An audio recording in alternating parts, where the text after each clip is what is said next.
여러분 안녕하십니까? 2021년 11월 11일 오늘도 생명의 말씀 함께 나누는 은혜에 여러분 오셔서 감사합니다. 오늘 말씀은 욥기 22장 1절로 20절 말씀인데 제가 1절로 5절까지 말씀을 봉독하겠습니다.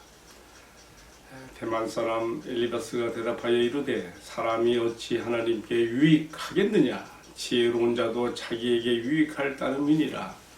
내가 의로운 전능자에게 무슨 기쁨이 있겠으며 내 행위가 온전한들 그에게 무슨 이익이 되겠느냐?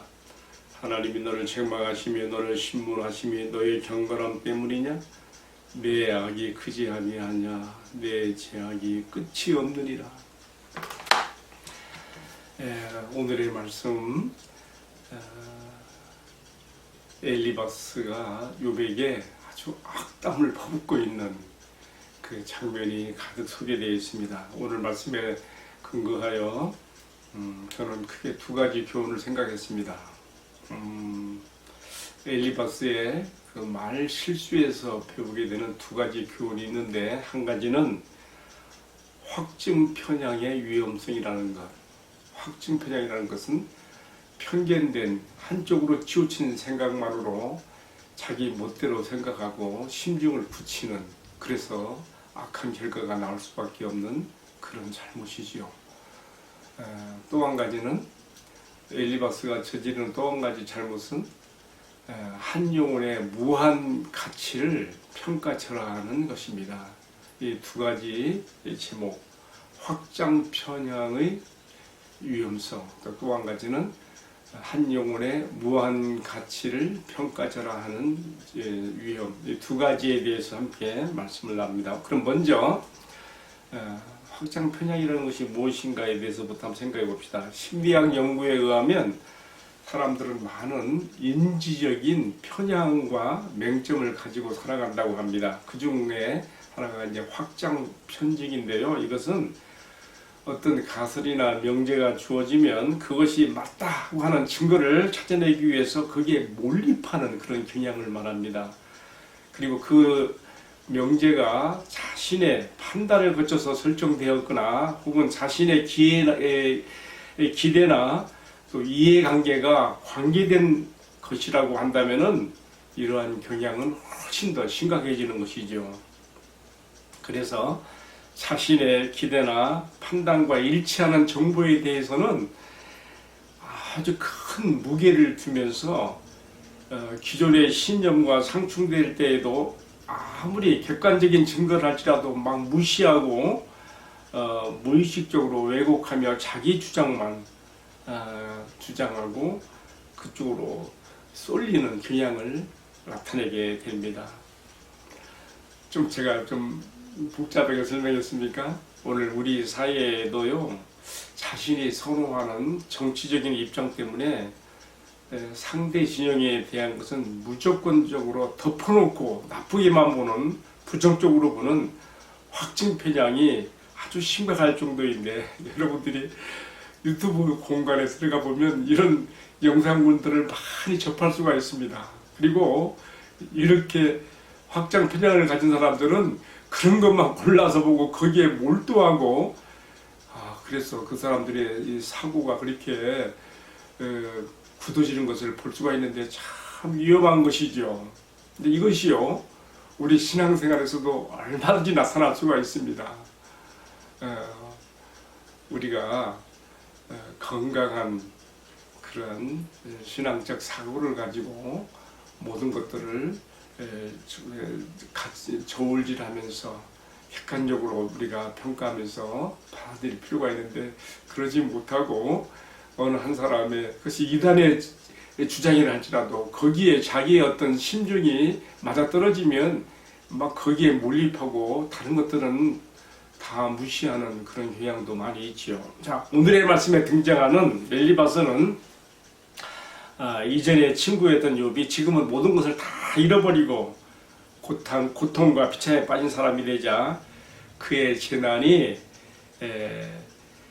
하나님께로부터 그의 죄로 인한 징벌의 결과로서 온 기존의 인과응보적 그 틀에 갇혀서 욥을 죄인이라고 딱 단정한 다음에 욥이 저지르지도 않은 죄악들의 무려 7가지 이상이나 쭉 열거하면서 욥을 심하게 정죄하고 있습니다. 오늘의 말씀 대부분이 다 욥이 저지르지도 않은, 잊지도 않았던 일들을 막 지적해 가면서 네가 이런 죄도 있고 저런 죄도 있고 막 이렇게 드러내는 것이 오늘 말씀에 가득 차 있습니다. 자, 여러분, 왜 이런 말씀이 하나님의 말씀이 성경에 써 있을까요? 왜 그럴까요?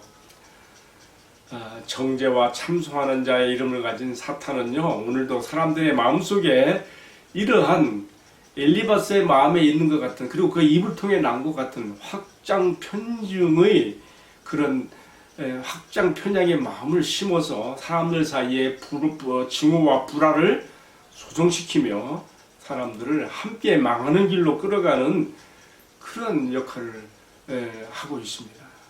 우리가 이러한 위험한 사고에 말려들지 않기 위해서라도 팩트, 곧 객관적으로 입증된 것이 아니면 마치 판사들이 검사가 어떤 한 혐의자에 대해서 아무리 많은 공소장을 넣었을지라도 일단은 그 검사의 그런 그 견해보다 자기가 객관적으로 판단하기 위해서 그 혐의자에 대해서 무죄 추정 원칙에 따라서 그가 생각하는 그러한 자세를 갖는 것처럼 우리는 항상 어떤 사람에 대해서 평가하고 판단할 때에 이렇게 객관적 입장에서 신중할 필요가 있는 것이죠.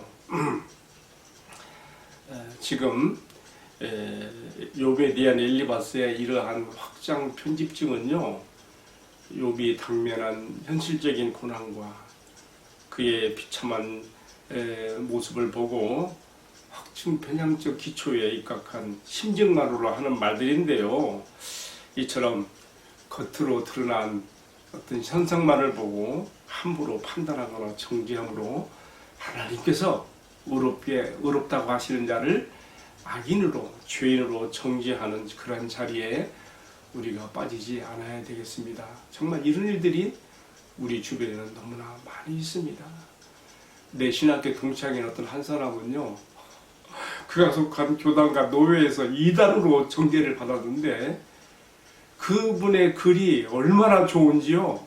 그분의 글이 얼마나 좋은지 일본 전도협회에서, 일본은 참 전도하기가 힘든 나라죠. 이분의 글을요, 전도 책자로 만들어서 사용하는 걸 제가 보았습니다. 정말 우리가 어떤 한 사람을 정죄하고 참소하는 그런 일이 나의 어떤 확장 편중의 기초에서 나오지 않게 되도록 하기 위해서 우리가 항상 신중해야 된다는 것을 우리가 다시 한번 이 말씀에서 교훈을 받게 됩니다. 그래서 이런 기도를 하게 됩니다. 주님, 나의 이성적인 사고가 주님의 말씀과 더불어 역사하시는 성령의 조명을 받아서 항상 밝음을 유지하며 건전한 생각과 사고로 사람들의 영혼을 상처내거나 죽이는 죄에 빠지지 않게 하옵소서. 그런 기도를 이렇게 드리게 됩니다. 자, 오늘의 그 말씀 엘리바스의 말 실수에서 나오는 두 번째 교훈은요, 인간 영혼에 대한 평가절하입니다. 지금 엘리바스는요, 욥에게 아주 심한 말을 했어요. 여러분 22장 3절 말씀 제가 다시 한번 읽어볼게요. 욥에게 지금 엘리바스가 아주 무시하고 하는 말입니다. 니깐 것이 네가 의로운들 전능자에게 무슨 기쁨이 있겠으며 내 행위가 온전한들 그에게 무슨 이익이 있겠느냐. 아주 욥을 지금 평가절하는 말이죠. 여러분,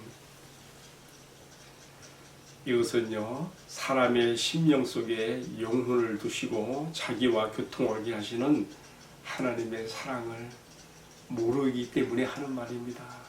하나님께서 사람의 심령에 영혼을 두시고 자신과 교통하는 사랑의 대상으로 최고의 가치로 그렇게 삼으신다는 것, 너무나 중요한 말씀입니다. 지금 엘리바스는요, 욥이 하루아침에 가난뱅이가 되고 비참 가운데 빠진 그러한 현실만 보고서 그의 생명과 영혼까지도 아주 무가치한 자로 여겨서 너는 하나님 앞에 아무런 가치 없는 쓸모없는 존재라고 무시하는 죄에 빠져 있는 것입니다. 여러분, 그러나 성경이 우리에게 가르쳐주는 진리로서 한 사람의 생명과 그 영혼의 가치는 어떠합니까? 우리 예수님 말씀하시지요. 온 천하를 주고도 하나님이 창조하신 온 우주를 주고도 바꿀 수 없는 한 영혼의 가치를 주님은 말씀하셨습니다. 어디 그뿐입니까? 주님은 한 영혼의 가치를 설명하기 위해서 우리가 잘 아는 대로 잃은 양 비유를 하셨지요. 양 100마리가 있는데 그 중에 하나를 잃으면 그것을 알게 된 목자가 어떻게 하겠느냐. 양 99마리를 들에 두고 그 한 마리를 찾기 위해서 찾도록 찾기까지 찾지 아니하겠느냐라고 이렇게 주님은 선한 목자의 마음을 그리고 잃어버린 한 영혼의 가치의 그 소중함을 이렇게 말씀했습니다. 하나님께서 이처럼 길 잃은 가련한 양 한 마리에 쏟아져 있는 그의 관심과 사랑이 이렇다는 것을 나타낸 이 말씀은요. 또 예수님 설명하셨지요. 죄인 하나가 회개하여 하나님께 돌아온다면은 그 한 영혼 때문에 기뻐하시는 하나님께서는 천사들 앞에 천국 잔치를 배설한다고까지 이렇게 말씀하셨습니다.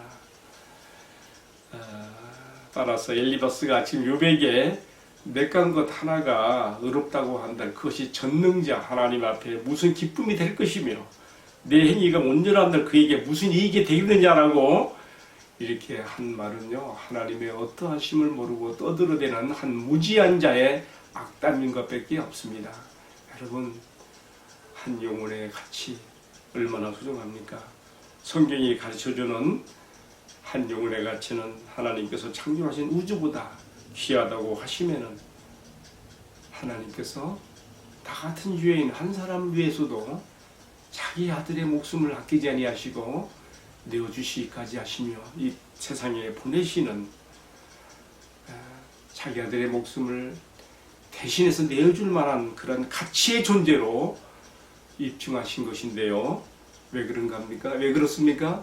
사랑은 복수로 하는 것이 아니고 사랑은 그 성격상 단수이기 때문에 그렇습니다. 우리가 모두 이러한 하나님의 사랑을 받아서 우리 죄의 사함을 받고 의로 그리스도 안에서 의롭다함을 받으며 하나님의 사랑받는 자녀로 품에 안기게 되었습니다.